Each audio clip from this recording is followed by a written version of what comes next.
Chapter 1 Traveling to the 1980s. You are listening at novelfull.audio. Captain, this girl's in bad shape. She's way too young to die. Prep for CPR. I'm freaking out, I forgot everything. Let's get to it, Captain. I'll figure out how to get her to a hospital later. Zhou Jinchuan watched the guy run off, then looked down at the woman on the ground. She was as white as a sheet, barely breathing. She was really fading fast. Saving her life was the only thing that mattered. Zhou Jinchuan knelt, undid the top button of her shirt, and leaned in to breathe into her mouth. Suyi's head was pounding. Two voices she didn't recognize were arguing about whether she was dead. She opened her eyes to see a ridiculously handsome face looming over her. It was getting closer. Suyi jolted awake and slapped him across the face. Pervert! It happened so fast. Zhou Jinchuan wasn't ready for it. By the time he knew what was happening, his cheek was stinging. The woman who'd been practically dead had suddenly sprung to life. A flicker of surprise crossed Zhou Jinchuan's face. He narrowed his lips and stared at her. You've got it wrong. I was just. Suyi's eyes darted around the unfamiliar surroundings. Her mind was racing, but she forced herself to stay calm. Got it wrong?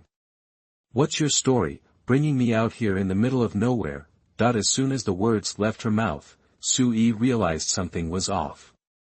When did her voice get so high?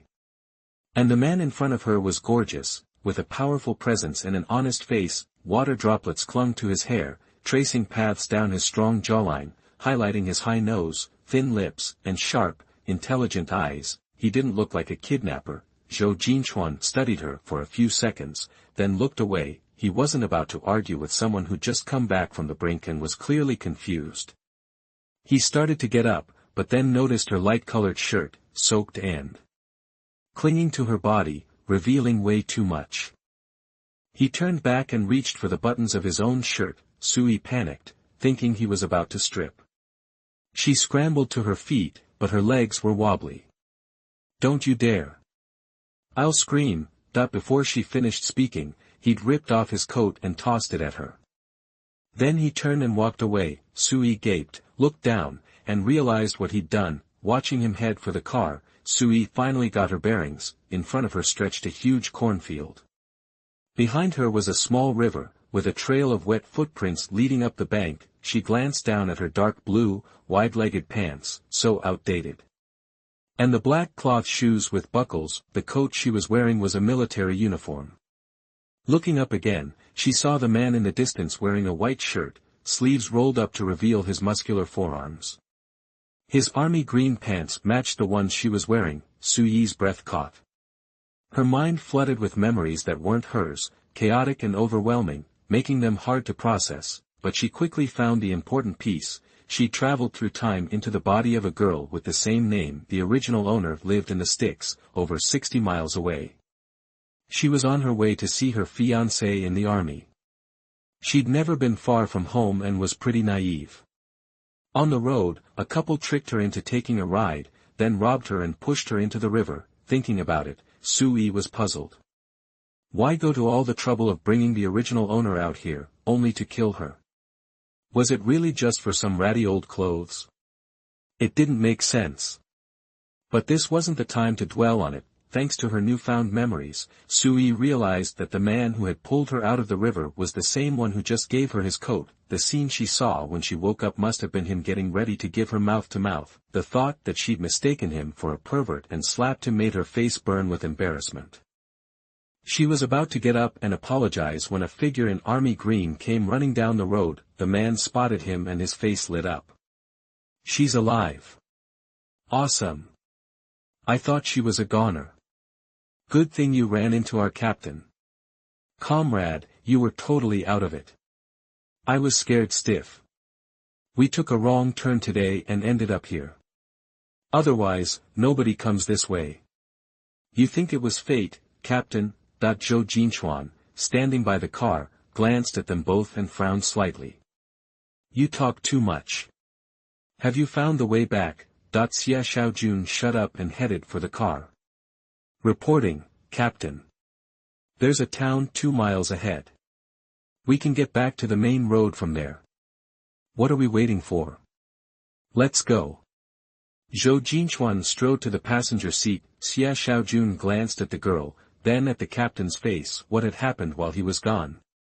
Why did the captain look so annoyed? Captain, aren't we giving her a ride? Hey, why's your face all red? Zhou Jinchuan propped his head on his hand. Mosquito bite. It's only 2 miles. She can walk. Thought she'd slapped him hard enough just now. 2 miles would be nothing for her. Xia Xiaojun immediately got it. The captain was worried about gossip. If people saw them with her, he'd play along. Comrade, keep your chin up. Get home safe. Seeing the car about to pull away, Sui rushed forward. Comrades, I'm sorry for the misunderstanding. I owe you a huge thank you. Sui bowed deeply to both of them. I wasn't just wandering around. I'm from out of town, looking for relatives. Some people tricked me and robbed me, then pushed me in the water. Zhou Jinchuan saw that her apology seemed genuine and his expression softened. Hearing that she'd been pushed into the river, he said to Xia Xiaojun, Xiao Xia, give her some money so she can report it in town. Xia Xiaojun agreed, pulled out some bills, and held them out. Comrade, we're in a hurry. We can't stick around to help you report it. Stay safe. Sui looked at the money, hesitated, and didn't take it. She was new here and didn't know anyone. She was afraid of running into those thugs again. She'd feel much safer sticking with these soldiers. The thought reminded Sui that the original owner's fiancé was also in the military. He shouldn't be too far away. She had an idea. Comrades, those guys are probably long gone. I'm heading to the 29th Regiment of the Northwest Garrison. Could you give me a lift? The 29th Regiment? No way. That's our unit. Xia Xiaojun blurted out, excited. Zhou Jinchuan's eyes narrowed, a flicker of suspicion in them. He glanced at the coat she was wearing, as if understanding something. I'll give you the coat back. Give me the ID in your pocket. Suyi's hand froze halfway to her pocket. This is too convenient. Right place, right time. Are you telling me this is not fate? Zhou Jinchuan thought he must have misheard. He glanced up, but both of them looked perfectly normal. Sui quickly handed over the ID. It's just a coincidence. My fiancé is a soldier there. That's why I'm going. Zhou Jinchuan paused after taking the ID, and looked at her suspiciously. What's your fiancé's name? The word fiancé still felt foreign to Sui. She searched her mind for a moment before answering, Qin Yunfeng. The two men in the car froze, their eyes wide with surprise. Captain, isn't Qin Yunfeng? Since you know him, we'll take her back. Chapter 2. My fiancé is in love. You are listening at novelfull.audio. After getting the okay from the guy, Sui thanked him and hopped in the back. Summer was just around the corner, and it was already noon. Her pants were mostly dry, her two thick braids, though, were still dripping. Afraid of getting his car wet, she rolled down the window, wrung them out, then undid them and leaned back to let them air dry. Zhou Jinchuan was still replaying their earlier conversation in his head, and without thinking, glanced in the rearview mirror. He saw her long, dark hair all down, partially obscuring her face in the breeze. Her eyes were red-rimmed, and she was staring out the window with a lost look. She looked pretty rough. Zhou Jinchuan quickly looked away, feeling like a total jerk. Had he been too harsh earlier? Sui didn't notice him watching her. After letting her hair blow for a bit, she rolled up the window when it was about halfway dry. The weather in the northwest was dry, with hardly any rain, and the road outside was just dirt. Every passing car kicked up a cloud of dust. She'd been so out of it that she'd gotten sand in her eyes, and it took a while to rub them until they felt better. She leaned back, squinting, trying to sort through the people the original owner knew. Turns out, the only person she could count on, who'd been halfway decent to the original owner, was her fiancé, Qin Yunfeng.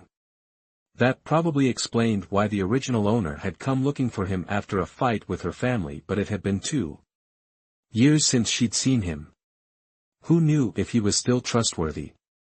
Right now, though, she didn't have any other choice but to go and see for herself. By the time they got to the base, it was almost dusk. Zhou Jinchuan told Xie Xiaojun to pull over a little ways off. Sui understood and got out without hesitation. Thanks a million, guys. I'll find a way to pay you back someday. Zhou Jinchuan's tone had a warning edge. No need. And don't mention any of this to anyone. Sui looked at him, surprised, but caught on instantly. She clasped her hands in front of her and gave a quick, respectful bow. Got it. My lips are sealed. You can count on it, Captain. Zhou Jinchuan nodded slightly, looking straight ahead. Let's go, seriously. The guy's got such a big head, does he really want me to pretend I don't know him? Ugh, my bad, I guess. He is a total hottie, but I left my fingerprints all over his face. No wonder he looks so ticked. I wonder if he's the top dog around here. If I end up staying, is he gonna make my life a living hell? The weird voice popped up again, and Zhou Jinchuan, who was usually unflappable, couldn't help but whirl around. But the girl was still there, waving goodbye with a smile, her lips curved just so. Captain, what are you looking at? Worried about that girl? Xiao Xie, didn't you hear what she said just now? Yeah, she promised not to tell anyone. Don't sweat it, Captain. She seems like a good girl, she won't blab that you gave her mouth to mouth. Besides, you were just trying to save her. It is what it is. That's not it. What else did you hear? Huh? Nothing else. Zhou Jinchuan was stumped for the first time in his 26 years. Xie Xiaojun, completely oblivious, kept blabbing. Captain, why didn't you let me say anything about Qin Yunfeng? He's been getting real cozy with that violin player in the art troupe lately. You saw him yourself last time. Can you believe that guy's got a fiancé? It's messed up. And hey, Captain, do you think that girl in the art troupe's all that? She is kinda proud, but yeah, she's cute, too. Anyway, we don't have that many women soldiers in the army. Now that Qin Yunfeng's fiancé is here, she's in for it. I have never seen such a beautiful girl, just like Hua. Zhou Jinchuan's head was spinning, but he couldn't help but ask, she's pretty. Xie Xiaojun practically screamed. Pretty? Dude, she's like an angel fallen from heaven, way prettier than the girls in the movies they show at the base, 10 times prettier.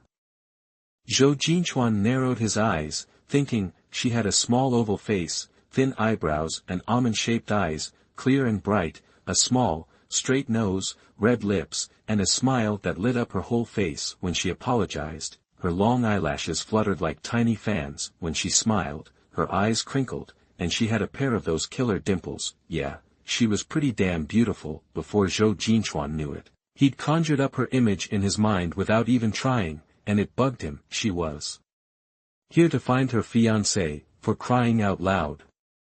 This was all Xie Xiaojun's fault.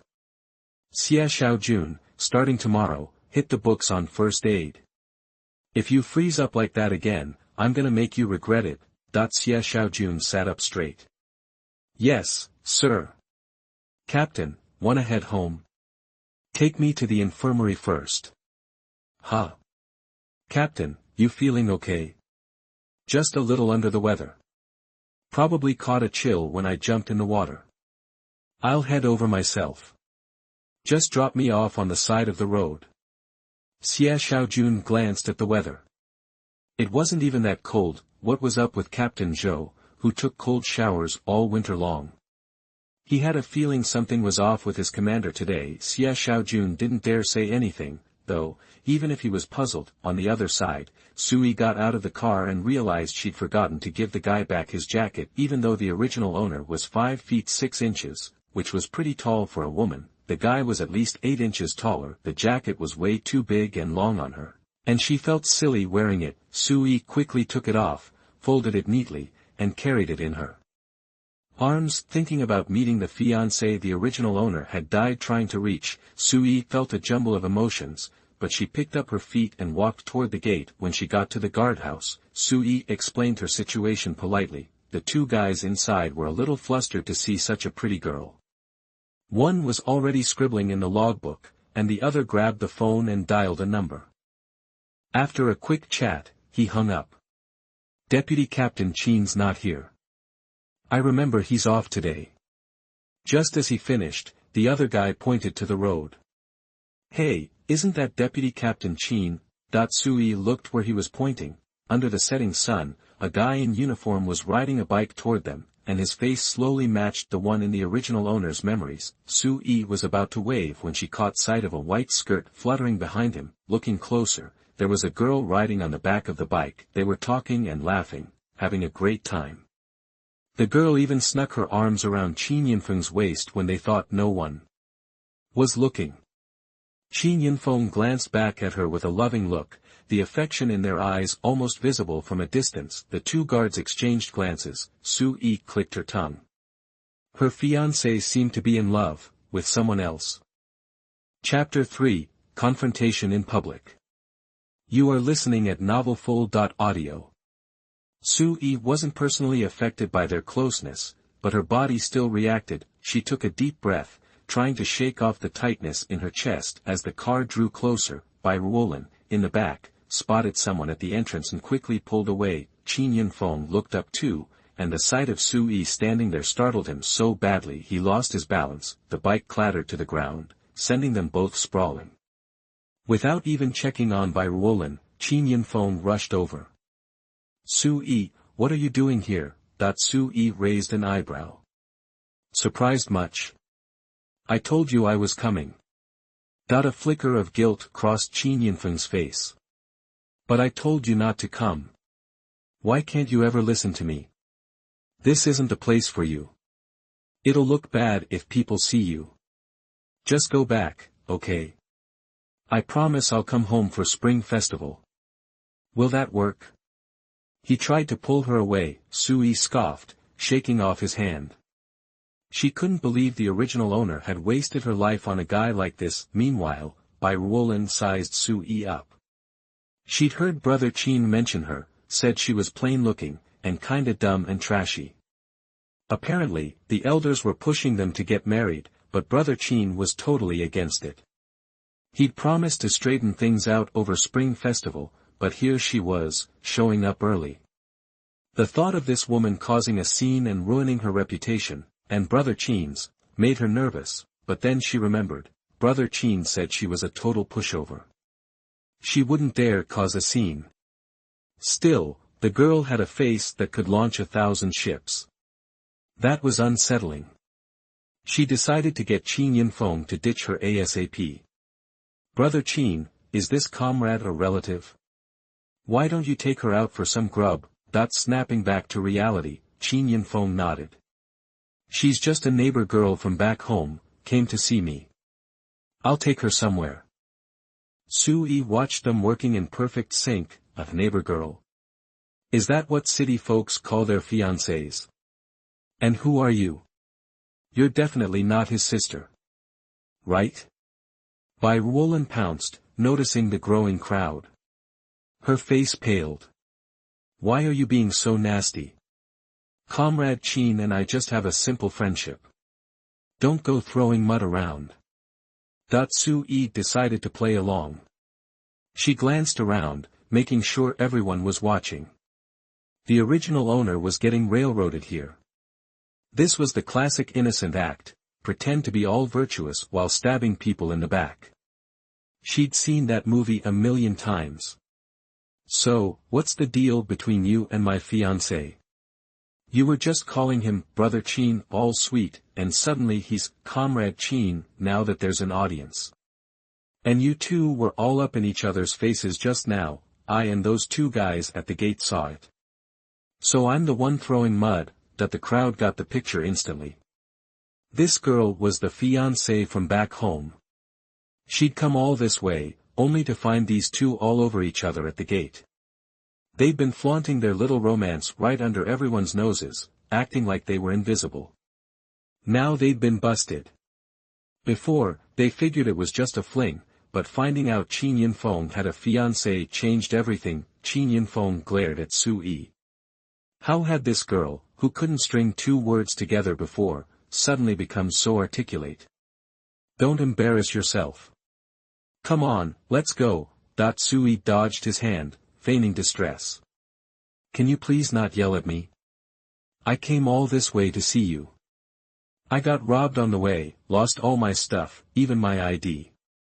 Look at me, I'm a mess. And all you do is yell at me? Shouldn't I have come? Am I embarrassing you? I didn't mean to cause trouble. I barely made it here. And then I see some chick all over you. I felt bad. People aren't blind. They can see she's got a thing for you. I'm not making things up. The crowd, originally enjoying the drama, started to sympathize with the girl. She was clearly broke, and beat up. But still drop-dead gorgeous. It tugged at their heartstrings, they piped up. Deputy Captain Qin, she came all this way. You can't just ditch her. That's cold. Yeah, she got robbed trying to find you, doesn't have any money. At least let her stay a bit. You can't judge a book by its cover. He seemed like a decent guy, but turns out he's just a two-timing jerk. One here, one back home. He really hit the jackpot. Bai Ruolin was seething. Usually, everyone sang her praises. But now, at a crucial moment, her comrades were siding with a stranger. She thought she was being so careful with Qin Yinfeng, but clearly, everyone could see what was going on. There was no denying their connection. Bai Ruolin thought for a second, then tried again. Comrade Qin and I, we do have a lot in common, and we were thinking about seeing where it goes. But we had no idea about this arranged thing back home. If I had known, I would have never gotten so close. Qin Yinfeng jumped on the opportunity. I never agreed to any engagement. We just grew up together. The old folks were just kidding around. It's my fault, too. I felt sorry for her, so I looked out for her. I didn't think she'd get the wrong idea. Su Yi blinked. Misunderstanding or not, just call the village and ask. Everyone knows we're together. You. Qin Yinfeng stared, shocked. This woman was playing hardball now. Su Yi, you've changed. I didn't think you'd be so aggressive, so full of lies. Su Yi raised an eyebrow. You haven't changed. Still blaming others when you screw up. Qin Yinfeng, seeing she wouldn't listen, grit his teeth. Fine. Whatever you say. I'm not going to argue with you. We grew up together, after all. I'm saying it one more time, I always saw you as my sister. That agreement between our parents doesn't count. Comrade Bai Xiaolin and I are innocent, too. You want to yell at me, hit me? Fine. Come at me. But don't go throwing mud around on her. Bai Ruolin. Hearing that name hit Su Yi like a lightning bolt. It jolted her down to her toes. Wasn't that the heroine from the novel she'd stayed up all night reading? Chapter 4. It turns out to be a book. You are listening at novelfull.audio. Not long ago, Su Yi had just pulled an all-nighter to finish a novel called Reborn as a Little Lucky Wife in the 1980s. The heroine was named Bai Ruolin in the original story. Bai Ruolin meets Qin Yinfeng in the army during her first life. Qin Yinfeng dumps his wife back home for her. She thinks it's a match made in heaven. But after they marry, she discovers he's just a gold-digging jerk who only went after her because of her family's connections. Soon after the wedding, Qin Yinfeng gets promoted thanks to her family. His mother can't wait to bring his sister to the city to enjoy the high life. Then begins the miserable second half of her life, filled with arguments with her mother-in-law, bullying from her sister-in-law, and her husband constantly telling her to be reasonable. After being reborn, Bai Ruolin vows to cut ties with that selfish, two-faced jerk, Qin Yinfeng. She uses a magical spring that she gets after being reborn to change her looks, gets revenge on Qin Yinfeng, and starts hitting on Zhou Jinchuan, who has a powerful family background. The author portrays the heroine as independent and responsible. She wants to dump the scumbag. However, when she learned he was going to get married, she freaked out and refused to accept he had moved on. On top of that, the reborn heroine still acts like she's boy crazy and won't leave Zhou Jinchuan alone. She uses every trick in the book to chase Zhou Jinchuan. Readers end up hating the book, and it gets cancelled. At the end, Sui couldn't help but rage against the author and said she would protect the male lead. But suddenly, she finds herself inside the book. No wonder the name Qin Yunfeng sounded familiar. In the book, his name is usually just Scumbag, so it didn't click, and Sui is a nobody. No matter how you slice it, she is just cannon fodder in the beginning, not even important enough to get a full name. She's just some poor woman who comes to the army to find her fiancé, only to be turned away before she even gets through the gate. To make matters worse, when Qin Yunfeng learns that Sui is on her way to find him, he tells his family to stop her. His family is afraid that Sui will ruin their son's future, so they try to kill her. They arrange for someone to push her into the river on the road. Some villagers rescued her, but she swallowed too much water and got hurt. She finally arrives at the army, but before she can even go inside, Qin Yunfeng shows up and convinces her to go back home. Back in the village, she's served with divorce papers. Qin Yunfeng pins the entire blame on her.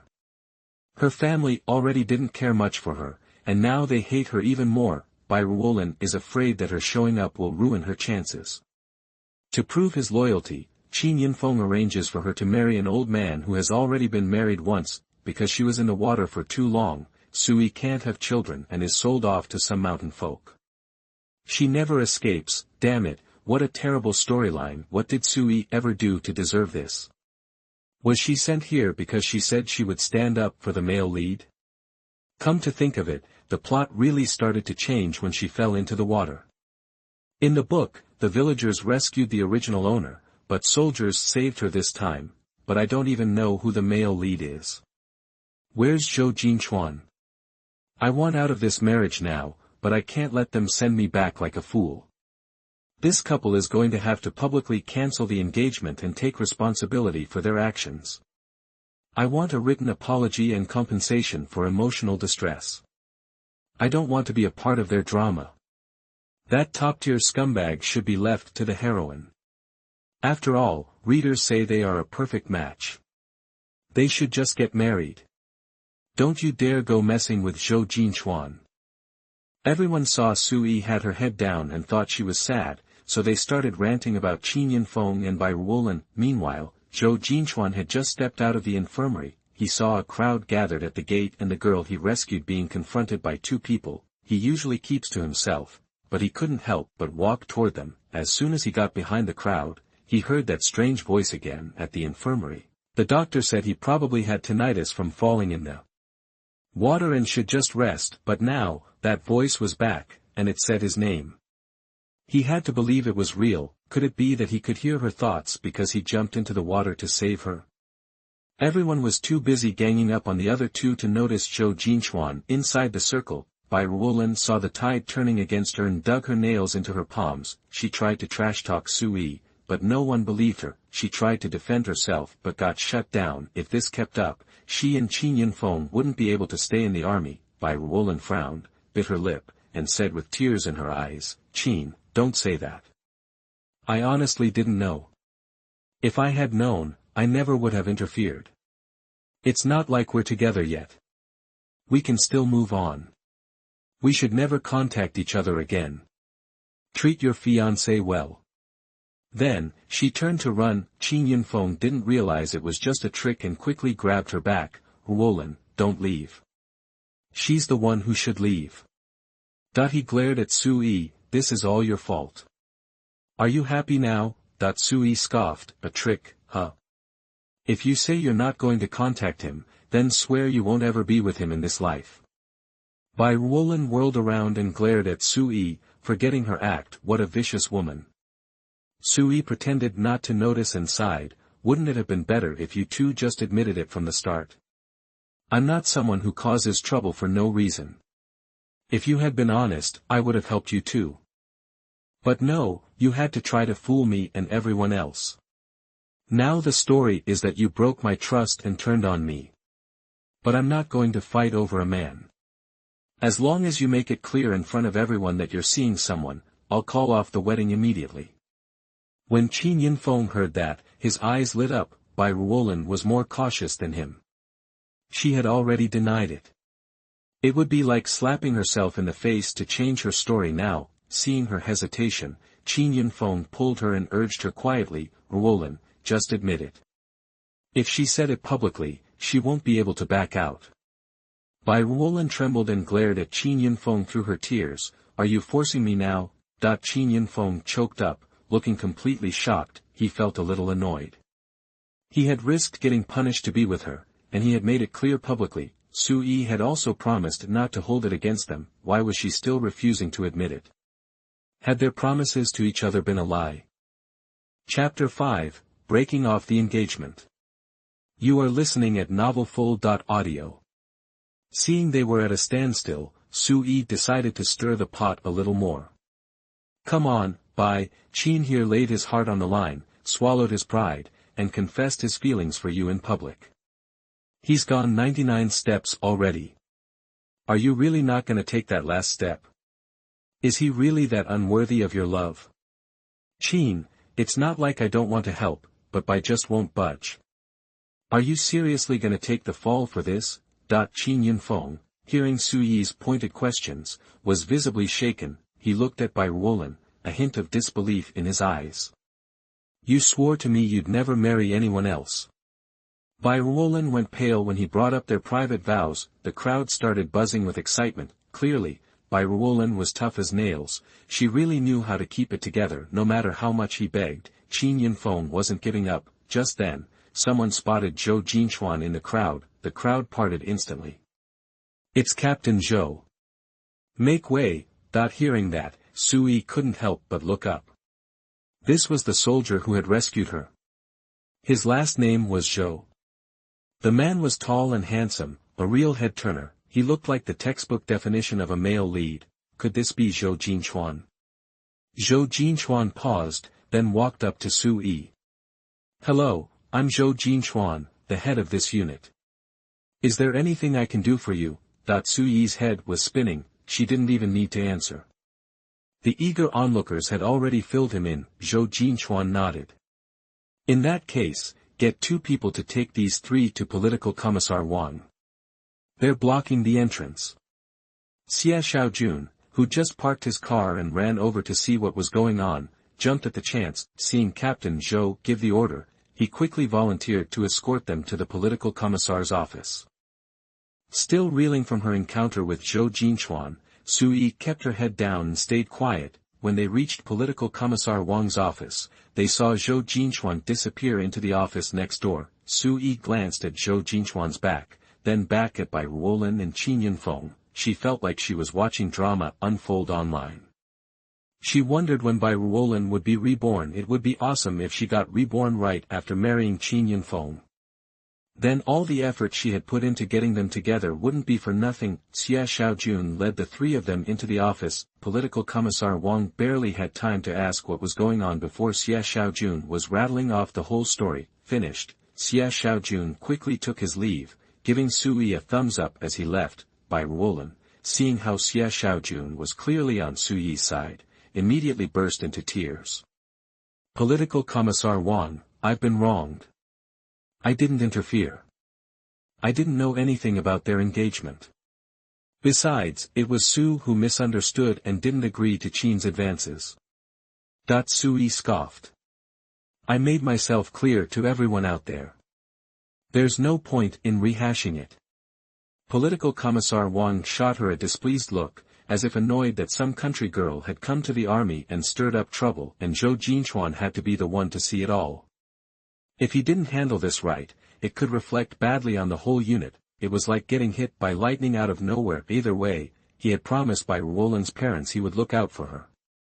Comrade, you're mistaken. Bai is a valuable member of our troop. I don't believe she would do something like that. Su Yi, seeing that he wasn't buying it, slowly turned over the military uniform she was holding. Political Commissar Wang's eyes widened. Weren't those Zhou Jinchuan's clothes? Could it be this country girl had connections? Political Commissar Wang, unsure what to make of it, gave Sui a strange look. She smiled, neither arrogant nor subservient.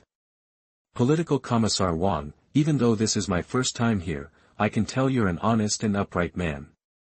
You wouldn't just blindly take someone's side. The truth will come out. You can investigate.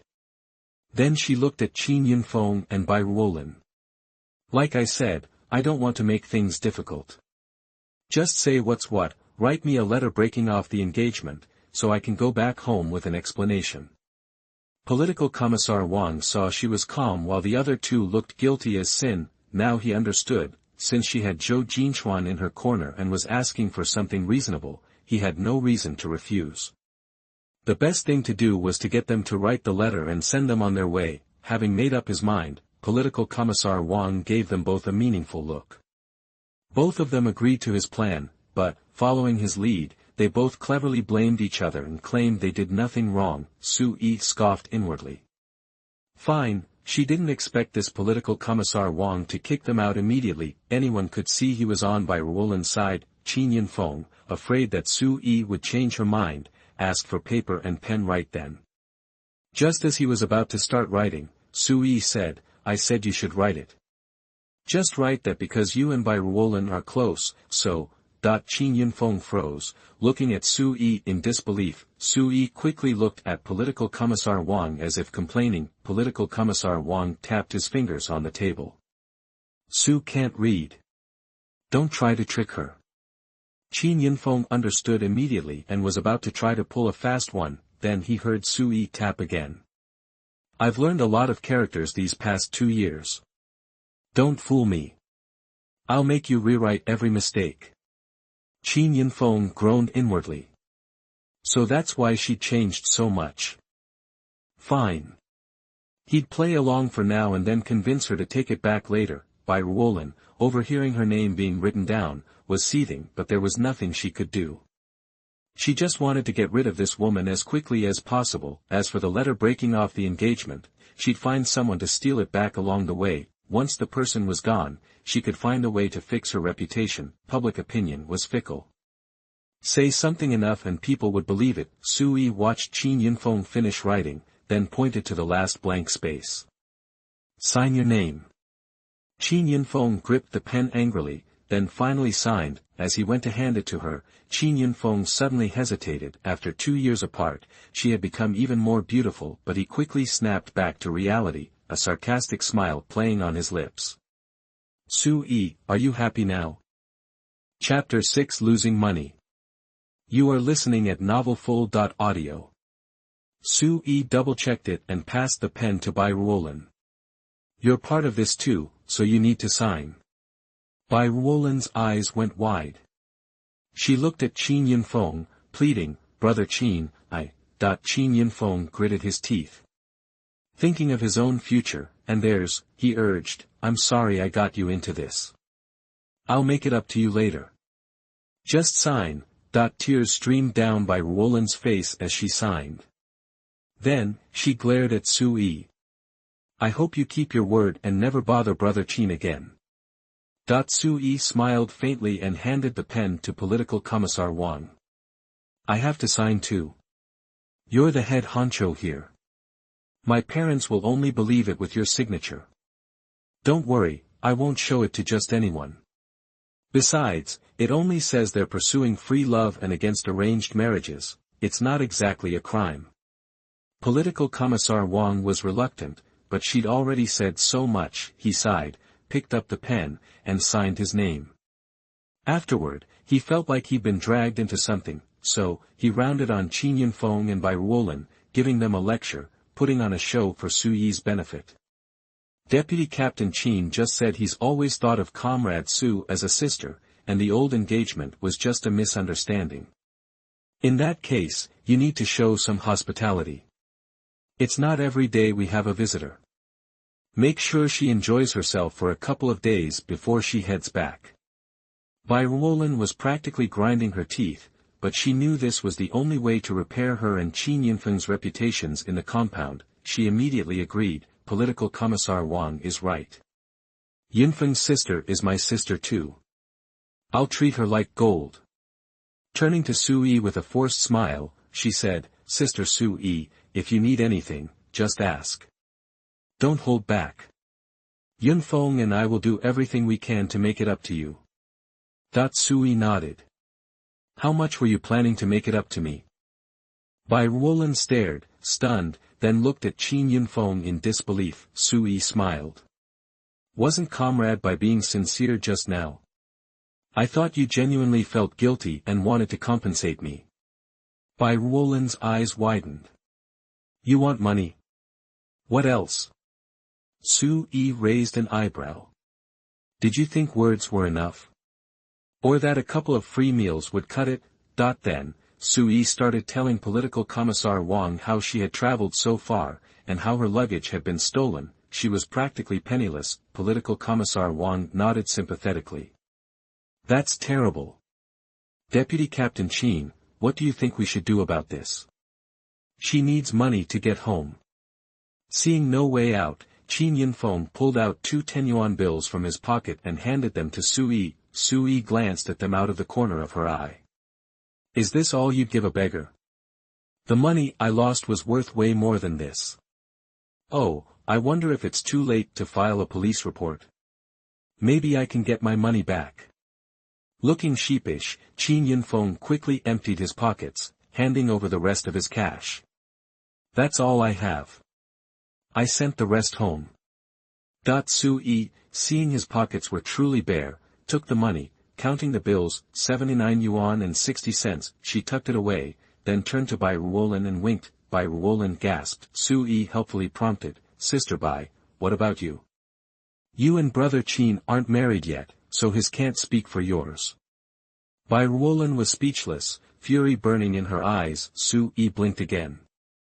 Political Commissar Wang, I'm wondering where I'm supposed to stay tonight. Political Commissar Wang cleared his throat. They'll arrange something. Don't worry. Qin Yunfeng piped up, you can just squeeze in with Ruolin. Sui smiled sweetly. That's great.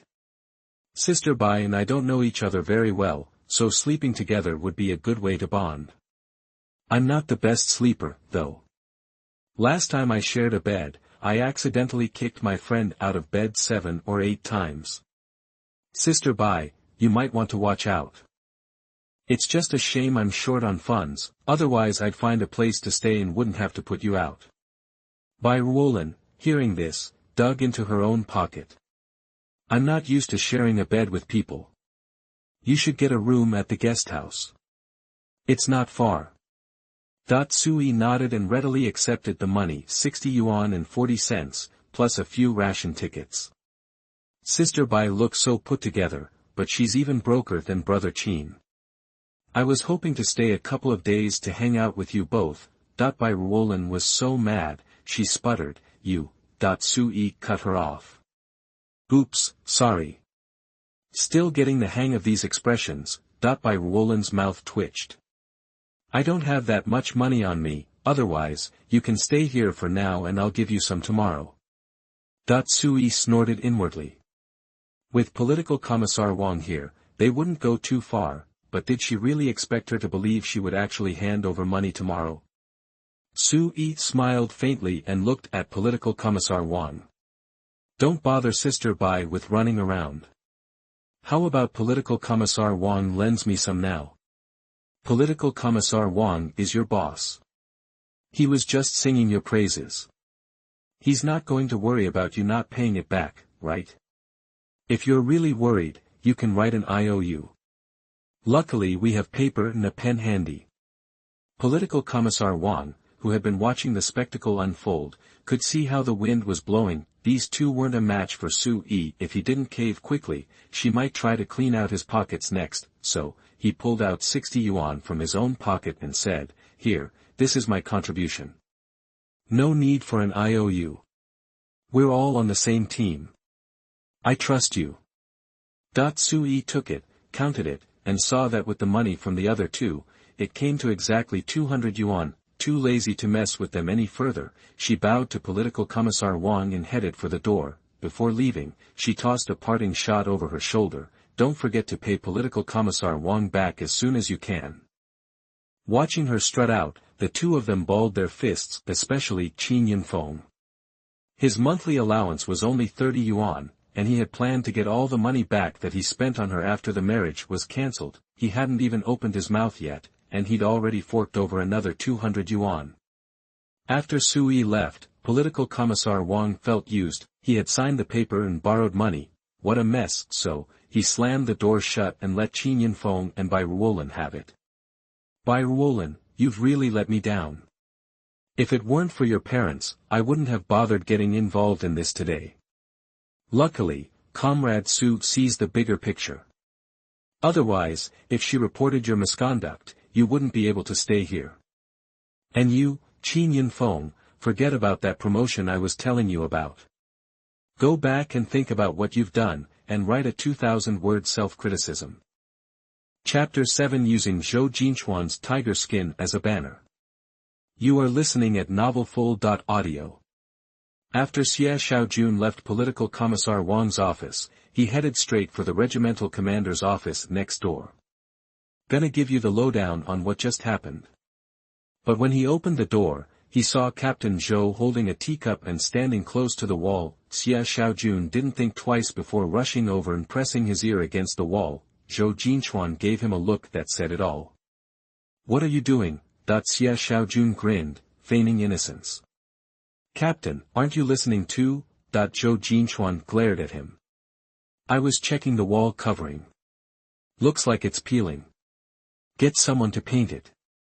Xia Xiaojun looked up, surprised, searching for a long time before finding a tiny crack. "Got it. I'll get someone on it tomorrow." Still buzzing about what he'd seen and heard in the courtyard, Xia Xiaojun started filling Zhou Jinchuan in. "Captain, what do you think is gonna happen to Qin Yunfeng? Even Political Commissar Wang can't let him off completely, right?" Zhou Jinchuan wasn't really listening. He was stuck on her words. What does it mean, star? While he was mulling it over, the door next door opened and someone came out. After Sui left Political Commissar Wang's office, she stood at the door of Zhou Jinchuan's office. She'd planned to go in to return the clothes, but she heard voices inside and didn't want to barge in. She thought she'd leave and come back later when it was a better time, but then Political Commissar Wang suddenly came out of his office, all smiles. "Good thing you didn't go far. I just remembered you might not know where Commander Zhou's office is. I'll take you there, and you can report the matter to him." Sui knew he wanted to see if she and Zhou Jinchuan knew each other, and also to prevent her from complaining to Zhou Jinchuan. Just now, I relied on a piece of Zhou Jinchuan's clothes to ask him to do justice. If he finds out I was faking it, I'm in trouble. Thinking about Zhou Jinchuan's words about pretending not to know something, she felt uneasy, but Political Commissar Wang had already knocked on the door, so she had no choice but to clutch the clothes and walk in. Zhou Jinchuan looked surprised for a second when he saw them, then said casually, "Political Commissar Wang, what's up?" Political Commissar Wang was all smiles and humility. "Captain Zhou, the matter is settled. I'll report it to you." The political commissar and the regimental leader were on the same level, but responsible for different things. But Political Commissar Wang was so respectful to Zhou Jinchuan, his modesty had to be fake. He must know his background. Zhou Jinchuan paused. "It's fine as long as Political Commissar Wang makes the call on these things. No need to tell me." Political Commissar Wang smiled and quickly reported the situation. With Sui listening, he didn't dare to make anything up. "I gave Qin Yunfeng and Bai Ruolin a severe talking to, and they compensated Comrade Xiao Su." Yeah right, compensation. That's the emotional distress fee I earned by using my brain. Comrade Xiao Su understands the bigger picture and has promised not to press charges for their unintentional mistakes. What do you mean, not press charges? I just won't pursue it for now. Get it? Zhou Jinchuan's eyebrows twitched. One was Political Commissar Wang's words, and the other was the woman's inner voice *, singing and harmonizing. it's like a comedy duo, star. Zhou Jinchuan suppressed a smile, covering his mouth and coughing softly. Political Commissar Wang, even though Comrade Xiao Su won't press charges, this matter still spread around the compound, and the impact is pretty bad. I was thinking you'd punish them both. Political Commissar Wang paused, then smiled. Captain Zhou is right, but they're also longtime comrades in our regiment, and they usually do well. This time, they were just young and reckless, and didn't cause any lasting damage. I think we should handle it appropriately and focus on education. I just warned Qin Yunfeng that he'd be removed from the selection, and told him he needs to write a letter of apology. Zhou Jinchuan narrowed his eyes, thinking. Since Political Commissar Wang said so, let Comrade Bai Ruolan write a review, too. Also, it should be noted that the two of them made a major mistake, so how about a formal reprimand? Political Commissar Wang looked unhappy, but he didn't dare argue. He nodded in agreement. Zhou Jinchuan usually doesn't get involved in these personal matters. Could he really be sticking up for Comrade Xiao Su? Glancing at the clothes in her arms, Political Commissar Wang smiled. Comrade Xiao Su, those clothes look familiar. Do you know our Captain Zhou? Sui froze, glancing guiltily at Zhou Jinchuan. Seeing no expression on his face, she quickly handed over the clothes. I accidentally got my clothes wet on the way here. Fortunately, Captain Zhou was passing by and lent me his jacket. Captain Zhou, thanks for the clothes, sorry, they teamed up to bully me first, I had to pull your strings to help me out. Zhou Jinchuan saw her looking at him with a guilty expression and took them with a quiet, it's okay. Sui sighed in relief, said goodbye quickly, and left, with money in her pocket. Sui wasn't planning on staying in the compound. She'd go find a guest house outside. Before she could even get out of the courtyard, people crowded around her. Girl, how are you holding up? Sui smiled sweetly. Thank you for speaking up for me just now. I've broken off the engagement with Comrade Qin, and we'll never have anything to do with each other again. Everyone asked about the punishment for the two. Sui didn't hold back, telling them everything she knew. Everyone felt bad for her. Silly girl, they pulled a fast one on you. Oh, it's hard for you.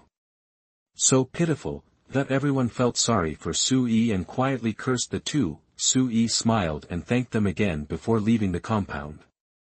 On the way to the guest house, Sui went over her plan again. She definitely couldn't go back to her hometown now. Her family was simply brutal, treating her like she wasn't their own child. They abused her and blamed her for everything. It would be hard to escape their clutches if she went back. In the original book, she didn't offend the heroine at all, but still ended up so miserable. Now she'd completely torn her face with the heroine. How could the heroine let her off the hook? It's useless to just hide. You have to strike first. Sui perked up, thinking about the space treasure that the heroine got by chance after her rebirth. If she stayed and waited for an opportunity, staying far away from the heroine, and waited for the heroine's rebirth to find a way to get the space first, wouldn't she be in a better situation? Also break the heroine's weapon to harm others? As for Qin Yunfeng, she hadn't insisted on reporting him just now because she figured he couldn't be separated from Bai Ruolan so quickly. Only by maintaining the status quo could the two of them stay linked. After all, Bai Ruolan refused to admit their relationship, and she had a backer, so she would definitely stay. As for revenge for being pushed into the water, she had no proof now, and she'd definitely have a chance to get even once she settled down in the future. Chapter 8: The Wild Child in the Compound. You are listening at novelfull.audio. Sui wasn't sure if her being transported into the book had anything to do with the male lead, but one thing was for certain: Zhou Jinchuan, as the male lead, had to have the same kind of incredible luck as the female lead. It would be awesome if she could latch onto him. Maybe if she helped him dump the female lead, she could get back to her own world. Too bad Zhou Jinchuan was super cautious and cold. Finding a good reason to get close to him was proving to be a major challenge. Sui was racking her brain when her stomach suddenly let out a loud growl. She hurried her pace, wanting to check into the guest house first, and then grab a bite to eat. When she finally got there, The clerk at the front desk immediately asked for a letter of introduction. Sui was stunned. She quickly explained that her luggage had been stolen and the letter was gone. Can't do it. Rules are rules. I can't give you a room without one.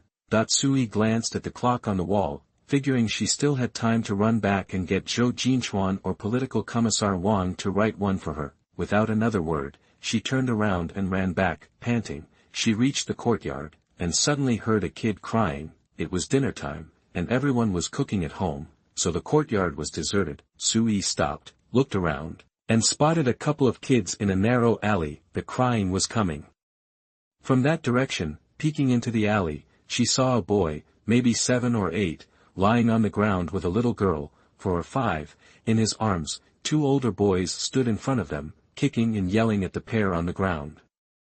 You little bastards with no parents, you don't even belong here. Now you're stealing stuff, too. I'll make sure you're kicked out of here tomorrow. Sui was in a hurry to get that letter, but seeing the kids getting bullied like this, it reminded her of getting picked on as a kid, and her heart went out to them. After a moment's hesitation, she decided to rescue them first. Hey! What do you think you're doing? The older boys froze when they saw an adult coming. They pointed at the 2 on the ground and said, they stole our stuff. They deserve it. The boy on the ground immediately piped up, I didn't. I bought this candied haw for my sister, I didn't steal anything. Sui turned to the bullies, how can you prove they stole it? They sneered, they're just a couple of orphans. How would they have money to buy candied haw? Sui picked up the candied haw from the ground. There's no name on it. How do you prove you bought it? We just said we did. Sui scoffed. Okay, fine. If you say it's yours, I'll give it back to you. But you have to eat it right now, then I'll believe you. The 2 boys rolled their eyes at Sui. Are you crazy? It's dirty, it fell on the ground. You owe us money. Sui's eyes turned cold. She glared at them. Is that how your parents taught you to bully people? If you won't eat it, you're obviously lying. How about we call your parents out here, and we'll go find the candied haw seller and settle this? The 2 boys got scared when they heard the word parents. We don't want it. Give it to them. Then they took off, running out of the alley. Sui picked up a rock and tossed it, tripping them. They scrambled up and ran off, crying for their mommies and daddies. The 2 younger kids on the ground started giggling. Thank you, miss. No problem. Next time something like this happens, go straight to their parents. Okay. Alright, I've got to run. You 2 go on home. Leaving the alley, she realized it was completely dark. The streetlights flickered on either side of the road. She figured the office would be deserted by now. Just as Sui was feeling really frustrated, she spotted a tall figure in the distance. The dim streetlights stretched his shadow out long, and Sui recognized Zhou Jinchuan. She practically leaped toward him like he was her savior.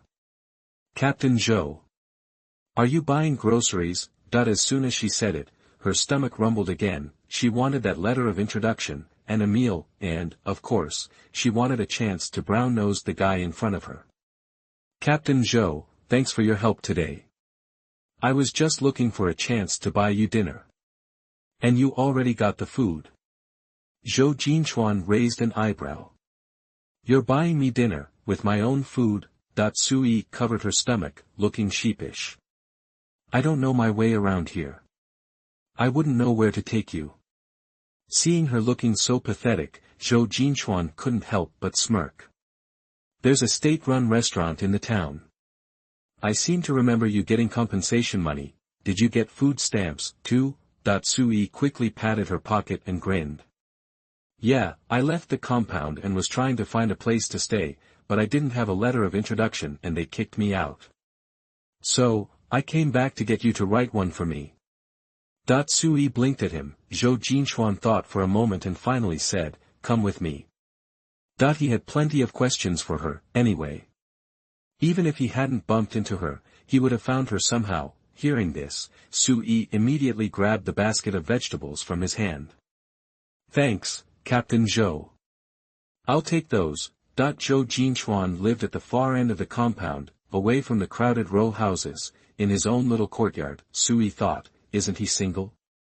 Why does he get such a big place all to himself? Zhou Jinchuan turned and glanced at her, confirming what he suspected. She seemed to know a little too much about his situation. Before he could dwell on it, the gate to the courtyard swung open. 2 kids, a boy and a girl, came running out. Uncle Zhou.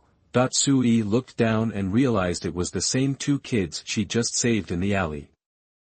Wait, those are Zhou Jinchuan's. Zhou Jinchuan cleared his throat. These are Yi Xiaowu and Yi Nuanyuan. They're the kids of a comrade who passed away. Sui realized her mistake. She waved and smiled at the kids. She wanted to ask if they were okay, but saw Xiaowu subtly shaking his head.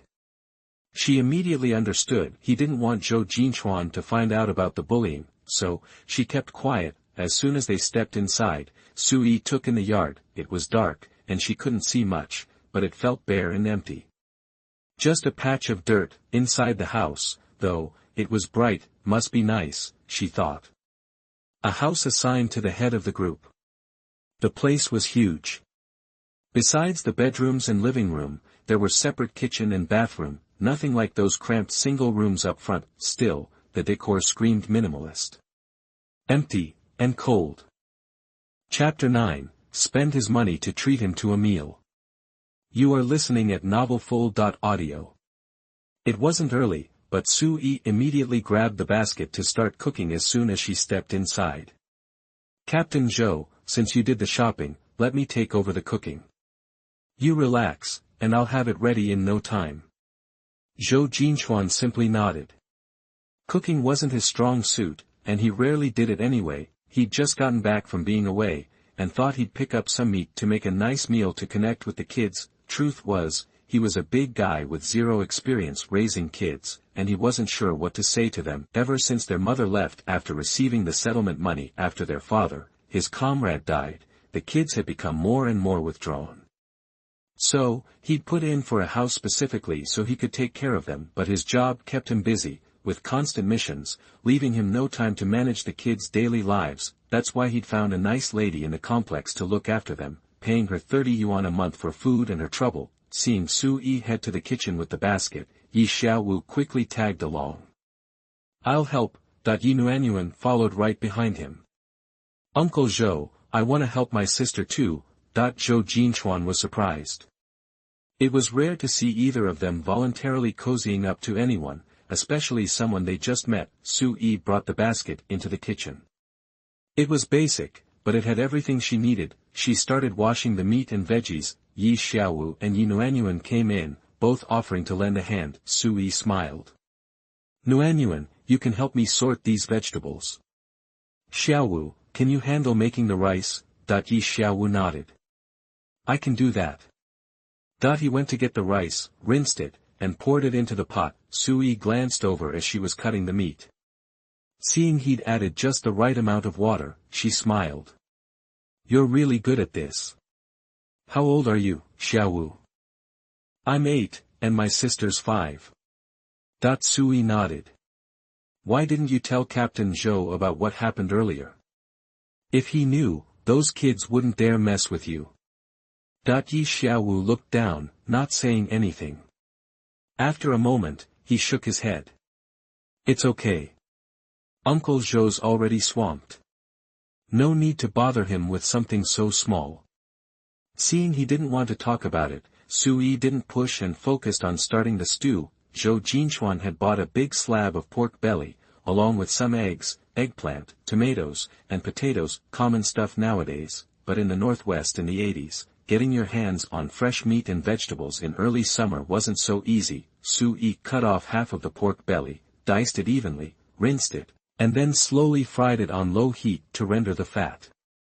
Once it was lightly browned, she added the spices and stir-fried it all together. The spice rack was a bit bare, but thankfully she had onions, ginger, and soy sauce, just enough to get by. After stir-frying, Sui let it simmer in the pot, then moved on to prepping the other dishes. The kids were washing the vegetables together, taking deep sniffs. Sis, this meat smells so good. Sui saw they were like little hungry kittens, especially Yi Nuanyuan, who was just 5 and ridiculously cute. Her voice turned gentle without her even realizing it. It's only just started cooking. It'll smell even better once it's done. Nuanyuan, do you like steamed eggs? I can make you steamed eggs with ground meat, okay? Yi Nuanyuan licked her lips and nodded. Okay. Sui quickly minced a small piece of the remaining pork belly and planned to make both ground pork eggplant and ground pork steamed eggs. She also grabbed a big potato, peeled it, sliced it into thin strips, and soaked them in water. That way, they wouldn't stick to the pan when fried. Once she had everything prepped, she diced a tomato and cracked 2 eggs to make a simple tomato egg soup. Sui was starving.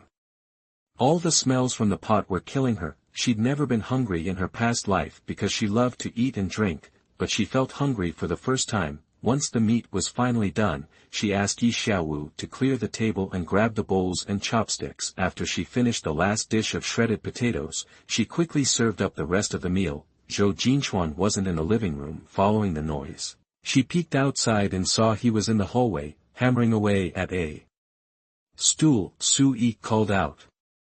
Captain Zhou, dinner's ready. Zhou Jinchuan turned around and saw her face flushed from the heat, with little beads of sweat on her nose catching the dim light. You guys go ahead and eat, I'll be there as soon as I finish this. Sui clutched her stomach. We'll wait for you, then. Ugh, so annoying, I'm starving. No, I can handle it. Wah. Zhou Jinchuan straightened up, then put the hammer down. Okay, you go on and eat. I'll wash up and be right there. Sui happily agreed. After Zhou Jinchuan washed his hands, he saw the 3 of them sitting around the table, waiting for him. Blinking, Zhou Jinchuan suddenly felt like his home had changed. The light was the same light, but it felt warmer now. The whole place was filled with the aroma of food and a feeling of home. Zhou Jinchuan immediately sat down at the table. Alright, let's eat. As soon as he said that, all 3 reached out with their chopsticks for the braised pork, then they all dropped it into his bowl at the same time. The 2 kids exchanged embarrassed smiles, realizing they'd bumped into each other. Uncle Zhou, you eat the meat. Sui, who was just trying to butter him up, also smiled. Captain Zhou, I wasn't sure if the meat was braised long enough, so please, try it. Zhou Jinchuan was confused for a second. Was the meat poisoned, and they were asking him to be the taste tester? Faced with the expectant gazes of the 3 of them, Zhou Jinchuan picked up a piece and popped it into his mouth, and then a hint of surprise appeared in his eyes. Not bad at all. You guys dig in, too. Seeing him eat it, the 3 of them didn't hold back and started piling food on their plates. Sui tasted each dish, and since it was up to her usual standards, she ate with gusto. Yi Xiaowu devoured a piece of braised pork, not even bothering to close his mouth.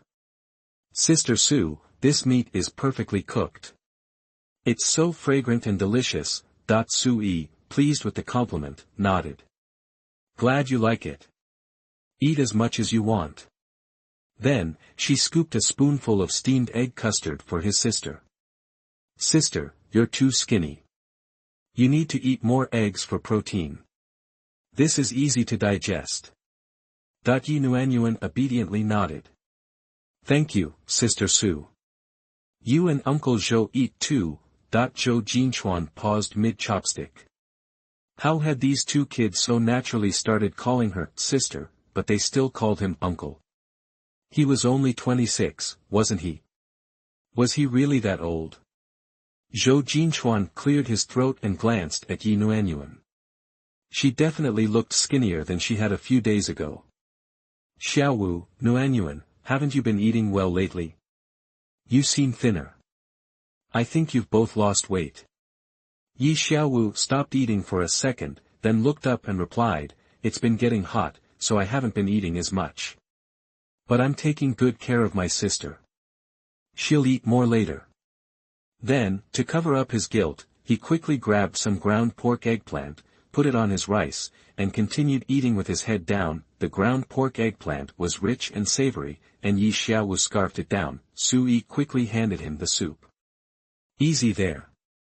The eggplant's still hot. Yi Xiaowu hurriedly took it and thanked her. Chapter 10, Making Trouble at the Door. You are listening at novelfull.audio. Seeing the kids chowing down like that, Zhou Jinchuan felt a warmth spread through him. Lately, whenever he cooked, they'd eat, sure, but it didn't seem like they were really enjoying it. Plus, when the three of them were together, things felt stiff. The kids were always quiet, barely saying a word. Today, though, it was like a switch flipped. He was chattier, and his appetite was through the roof, and it wasn't just the kids. Zhou Jinchuan found himself hungrier than usual too. Normally, he was too busy to really savor his meals. He'd just wolfed down a few bites to get by. He'd grown up eating rice, and out here in the northwest, it was mostly pasta. He never complained, but it wasn't his favorite. But tonight was a real treat, a balanced meal of meat, veggies, rice, and soup.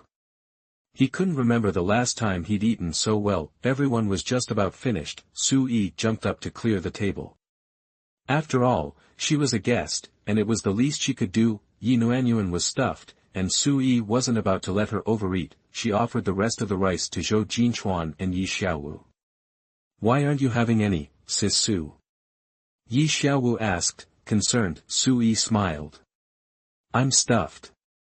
Even though she'd been starving earlier, her stomach clearly hadn't adjusted yet. No sooner had she thought it than she let out a little burp. Mortified, she blushed. Then Yi Xiaowu and Yi Nuanyuan both burped too. Ha! A matching set of full bellies. All three of them burst out laughing. Seeing Su-yi so happy, Yi Nuanyuan took a chance and asked, Sis Su, my brother and I saw you in the yard today. He said they were picking on you, but you were brave and didn't cry. Su-yi winced and forced a smile. Zhou Jinchuan, still puzzled, asked carefully, Comrade Su, you didn't seem all that upset about the breakup. Su-yi's lip twitched. I was a little bummed, but what can you do? Gotta look ahead. I wouldn't waste a single tear on that jerk. My appetite's way more important than any guy. Zhou Jinchuan dipped his head to hide his smile, shoveling rice into his mouth. He was starting to figure her out. These inner monologues only seemed to pop up when she was annoyed or had a complaint. Zhou Jinchuan and Yi Xiaowu made quick work of the leftovers, even scraping up the last of the braised pork sauce. Just as everyone was getting ready to clean up, there was a loud knock at the door. Su-yi, feeling awkward about her outsider status, volunteered to do the dishes while Zhou Jinchuan answered the door. It was Sister Lu, the woman who usually watched Yi Xiaowu and Yi Nuanyuan, and she had two very upset kids in tow. Yi Xiaowu and Yi Nuanyuan looked terrified and ran to hide in the kitchen. Su-yi frowned, peeking out the window. Are those the same kids? Are they bringing their parents to complain? Why is Captain Zhou being so nice to Sister Lu? Yi Xiaowu mumbled, she's our babysitter. Uncle Zhou pays her 30 yuan a month. Suddenly, everything clicked for Su-yi. Then she heard Zhou Jinchuan calling the kids to come out. Su-yi gave them a gentle nudge. Go on. Commander Zhou's here. Tell him everything, don't be scared. People pick on the weak. Don't be a pushover. Be the rock I threw today, and they won't mess with you. Yi Xiaowu nodded, grabbing Yi Nuanyuan's hand and stepping out of the kitchen. Su-yi pressed her ear to the door, listening to Sister Lu's side of the story. Captain Zhou, I treat those kids well, but they've got some nerve bullying mine. Look, Qiangqiang and Liangliang's front teeth are broken. And get this, the kids told me that Yi Xiaowu stole their candied hawthorns and gave them to Nuan. That's what started the whole fight. I can't handle these kids anymore. They're turning evil. I think you should find a way to send them away soon, Captain Zhou. If this keeps up, no one will let their kids play outside. Zhou Jinchuan was getting a headache from her ranting. He finally cut her off. Xiao Wu and Nuan are here. I want to hear their side of this first. He turned to Yi Xiaowu. Is what Qiangqiang and Liangliang saying true? Sister Lu glared at Yi Xiaowu, a silent threat. Yi Xiaowu's stomach twisted. If he spoke up, she'd probably take it out on Nuanyuan later, but if he didn't say anything, he'd never get over this. Remembering what Su-yi had said, he gathered his courage and told the truth. I bought the hawthorns for my sister. I didn't steal them. They wanted them, and when I said no, they said I stole them. Then they just grabbed them and started hitting us. Zhou Jinchuan shot an angry look at Sister Lu and the two kids behind her. Xiang, Liang, is that what happened?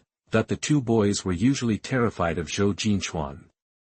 They'd only meant to complain to their mom, hoping she'd find a way to punish Yi Xiaowu and Yi Nuanyuan. They hadn't expected her to make such a big deal about it, dragging them all the way here to cause a scene. Now, with Zhou Jinchuan's eyes on them, they couldn't even look up. Sister Lu, never one to back down, stepped forward.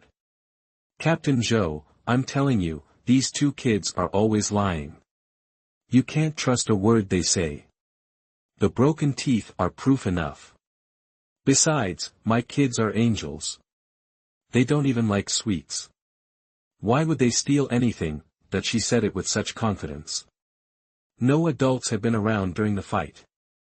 It was their word against his. Meanwhile, Sui was clenching her fists in the kitchen. At first, she'd figured it was best to stay out of it, but now, listening to Sister Lu smear those kids, calling them thieves and liars, she noticed several neighbors peeking out after their dinners, eager for some drama. With everyone watching, Zhou Jinchuan probably couldn't get into a fight with a woman like that. Yi Xiaowu looked like he was about to explode, and Yi Nuanyuan was silently sobbing.